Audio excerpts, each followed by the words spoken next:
Hey guys, this is Steli with Close.io. I'm actually right now in Greece, in Thessaloniki. This was not a planned trip. About a week ago, I was in Zurich and they stole my bag with my laptop, my phone, my wallet, and my Greek passport and US visa in it. So I had to make a trip to Greece to get a new passport. I'm still in the middle of the bureaucratic process to do that, and then I have to go and get the US visa before I can actually get back. So this is kind of a forced trip to Greece, but I try to enjoy it, and you might be able to see that the ocean is right there. It's a beautiful weather today. I wanted to show you or share a story with you that I was just telling a local entrepreneur a few hours ago, and I thought that it might be useful for you as well. And that's the story of how we fundraised right after coming out of Y Combinator, a few days after Demo Day. I like to talk a lot about emotional stability. I like to talk about emotional alchemy and how hustling and really pushing the boundaries is not so tough from an intellectual point of view because it's not difficult strategies or complex strategies that I share typically.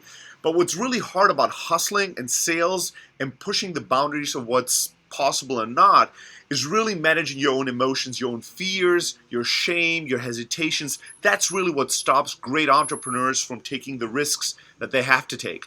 So I was telling this story and it reminded me of a very important principle. And that's when you take risks, when you go out there to actually execute on a strategy, it's a little bit risky or out of your comfort zone.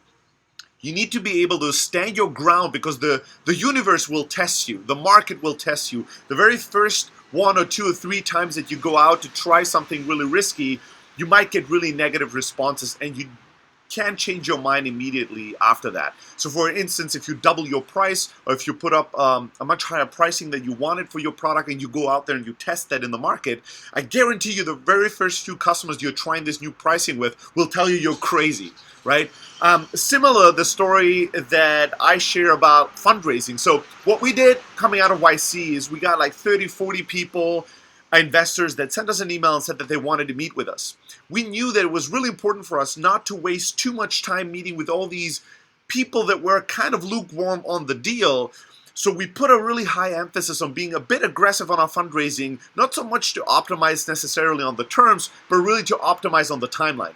So every single investor that sent me an email after Y Combinator's demo day got a reply from me that was basically saying, hey, I'm excited to meet with you, but we are going to close the round in the next 3 weeks, and the valuation is going to be X, Y, and Z. If this timeline and the general terms sound interesting to you and work, let's jump on a call and have a conversation. If not, I'm sure in the future and sometime down the line, we're going to have a chance to work together. So I was super aggressive right out of the gate, basically telling them, hey, if you can't make up your mind in the next 3 weeks, and if you can't deal with this kind of evaluation, let's not even talk. Let's not waste any time. So I sent that email out to 30 investors, some of the most important investors in technology, right? And I feel pretty great about myself. I'm like, yeah, I'm a badass, I kick ass, I'm awesome. I was all confidence, pretty full of myself. And then what happened? The universe or the market or whatever you want to call it tested me. So the first reply I get is somebody telling me, you know what, this doesn't work for me. Thanks, but good luck. All right.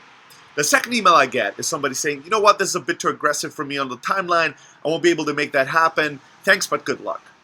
All right, I started to feel a little funny. The third person, the fourth, the first 5 people all rejected me, sent me an email within the hour telling me to fuck off, basically. I started to panic internally. I started to think, holy shit, I fucked it up. I fucked the whole round up.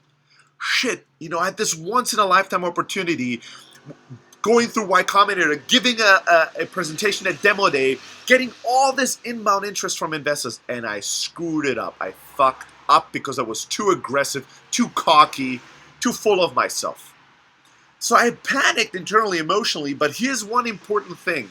When you panic, you come up with really stupid ideas. One of my ideas was like, maybe I should send the rest of the investors that haven't replied yet an email telling them that I might, I'm so into them as an investor that I might change the timeline for them or something. Kind of like pouring some weak sauce onto my really strong initial email.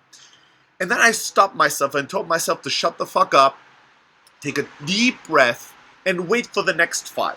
And I said, you know what? If the first 10 reject you, you'll try to repair it. And if it is beyond repair, that's what it is. But don't backtrack yet. Don't break the line. Don't blink. Don't, give in. Just take another deep breath and wait for another moment and see what happens. And then what happened? The sixth investor that emailed me back said, you know what? Those terms of the timeline sound great. Let's meet tomorrow. And I felt like a king again. I was like, oh, I'm amazing. I knew it all along that this strategy would totally work, right? And I was all full of myself again. The crucial part was when I panicked for a moment, I didn't act immediately.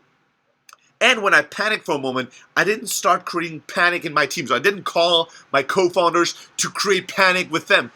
All I did is I said to myself, all right, shut the fuck up, take a moment, take a deep breath, and don't react immediately out of fear and emotion. Just wait for one more second before you actually step into action.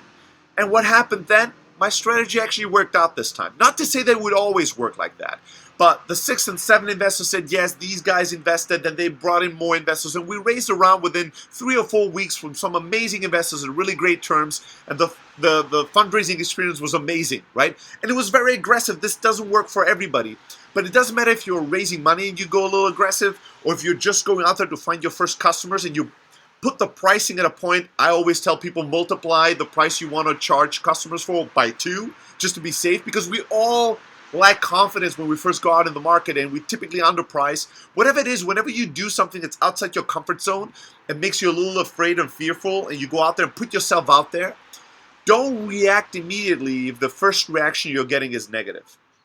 Just take another breath, take another moment, because it might just be that, if you go out to pitch to 10 customers, let's say, on the new pricing, you won't close everyone. So if the first few tell you no, it does not necessarily mean your pricing strategy is wrong. Or the first few investors tell you no on your timeline, it does not necessarily mean that no investor will be able to make a decision in that timeline. So I find that to be a universal good truth. When you go out there and you do something that you find a little risky, you put yourself out there, you hustle, you go a little aggressive, you have to have the nerves to take another deep breath, count backwards 24, 23, 22, before you actually react to the first response you get from the market. And sometimes it seems like the market wants to test you, so the first reaction is negative. It doesn't mean that all reactions will be. So I hope that that's useful to you guys. And next time you go out there to really hustle, go aggressive, try something risky, when the first initial feedback comes and it's negative, you take another moment before you actually snap into reaction. It might just be that you had, the very few ones that will react negatively, but it might mean that the overall strategy is still sound and the right thing to do. All right, take care. I'm going to try to sort out my passport and visa stuff so I can get back to the US ASAP. Until then, I hope you guys are crushing it out there, hustling every single day.